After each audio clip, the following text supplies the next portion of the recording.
Hi, my name is Georgine Snyder. For those of you who do not know me, let me introduce myself. I served on the Hemlock Board for 10 years, 6 years as its president, 2 years as secretary. I served on the Finance Committee probably since, oh gosh, it's got to be about 30, 32 years. For many years as chair of that committee, and then vice chair of the committee. I've been in Hemlock for 35 years. And at this point, I think I am the longest, I know I am, the longest tenured member of the Finance Committee. And I'm here today to speak about Proposition 3. You may be wondering why I'm the person doing this, so I'll explain it to you. I was a member of the Finance Committee in 2012 when Mike Zibio, in conjunction with Anne Marie Drake, our controller, came to the committee and suggested that we needed a proposition that would allow staff or management to have people get onto special payment plans who were not eligible to go on regular payment plans. Mike's feeling was that we were leaving money on the table because unless you were a member in good standing, you couldn't get on a payment plan. So if you weren't in good standing, your arrears from a year or two before were not collectible. We were in effect leaving money on the table.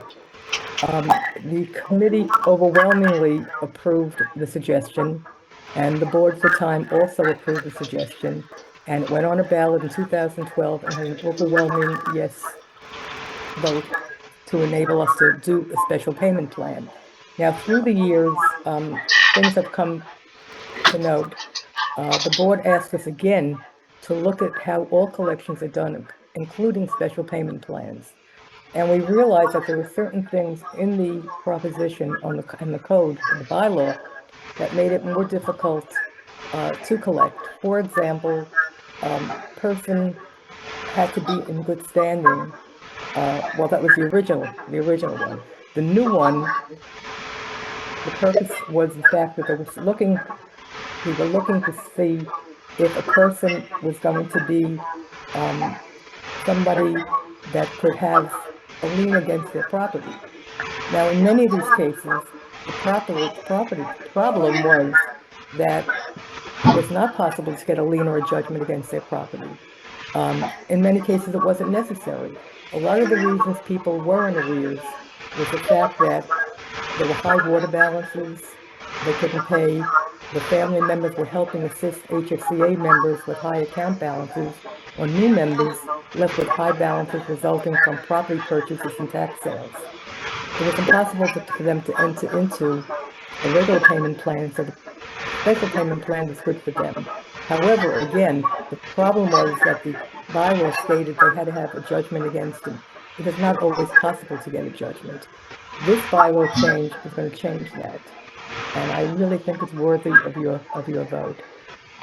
The purpose of this proposed bylaw amendment is to work with members with high balances, including special circumstances such as high water balances, as I mentioned, or family problems, or new members who bought their properties on a tax sale and have bills to pay down.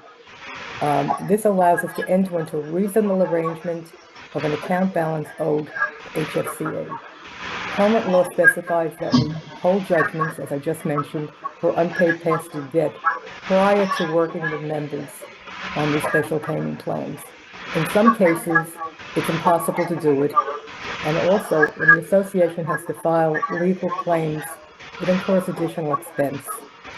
So this is really updating the 2012 bylaw change, which allowed for special payment plans.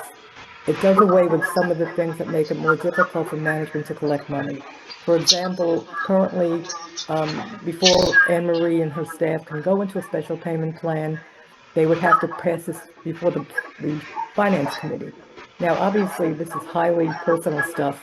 So all the Finance Committee was hearing actually was that we need a special payment plan for property XYZ, no names, no reasons. And obviously, having total faith in our management team, Finance Committee never had a problem saying, sure, go for it. Same thing with the board. The board would get it from Finance with the recommendation to approve them, and then they would say, okay, let's do it. Meanwhile, probably 2 months have passed.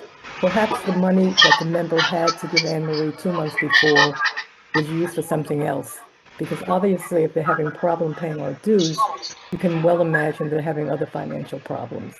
So this helps them become members in good standing, and it helps us because when we can collect our dues, that is a plus for all of us. You know, HFCA is our home, the home that we love, but it's also a business. And logically, no business ever collects 100% of their accounts receivable. It never happens. We had one year we collected 99. It was amazing. Um, when the auditor came in, she told us that we have the highest collection rate of any of the communities that she's aware of. And she praised the methods that we use to manage our finances. In fact, she went so far as to say that some of the ideas that we do and some of the practices we have, she's going to be bringing over to other communities for whom she does audits. So I can't imagine higher praise than that. So, and approval of this amendment to Proposition 6.3 will expand upon management's ability to assist members experiencing significant hardship, which will improve collections of past accounts and avoid unnecessary legal costs to HFCA.